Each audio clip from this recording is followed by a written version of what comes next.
D'insinuer cette idée qu'il faudrait un pass sanitaire, un QR code, un passeport sanitaire pour aller d'un endroit à un autre dans la France même, cela me paraît être très déplacé. Il faut d'abord en discuter, ne pas l'imposer. Cela met le critère de la santé comme un critère de discrimination potentielle. Si vous poursuivez cette idée-là, ça peut aller très loin, jusqu'à l'eugénisme. C'est que cela met en branle toute une organisation de surveillance collective. On est dans le régime totalitaire, dans le régime chinois. On est dans Big Brother, c'est-à-dire que vous aurez avec votre QR code votre présent, votre passé, quelque chose qui est épouvantable et qui, de mon point de vue, s'apparente. C'est le carnet de vaccination ? Non, c'est beaucoup plus que le carnet de vaccination. On vous le demande pas pour aller chez votre boulanger. Non, mais là non plus. Mais si vous mettez le doigt, j'entends bien que pour l'instant on dit non, ce sera pas chez le boulanger, ce sera simplement pour aller dans des concerts où il y aura un peu plus de monde. Mais à partir du moment où vous rentrez dans cet engrenage-là, moi je vous mets au défi de dire que vous rentrez dans un monde qui va être un monde orwellien. C'est un monde de dictature. La liberté, là, c'est justement ajouter de la liberté à certains sans en tirer à d'autres.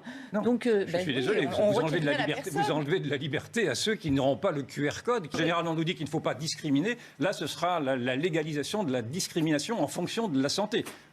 On est dans un monde épouvantable. C'est en fonction de la vaccination. Oui, c'est ça. De la contagiosité, pas en fonction de la santé. Mais du politiquement correct, on passe au sanitairement correct sans s'en apercevoir. Il y a peu de temps, le 28 avril dernier, au Parlement européen, a été voté le principe d'un pass européen qui va s'appliquer à tous les États membres. Il va s'imposer aussi aux pays-nations. C'est-à-dire que l'Union européenne en profite, excusez-moi du terme, pour montrer sa suprématie ou sa tentative de supériorité et qui va attaquer la souveraineté des États. Où sont les défenseurs des libertés publiques ?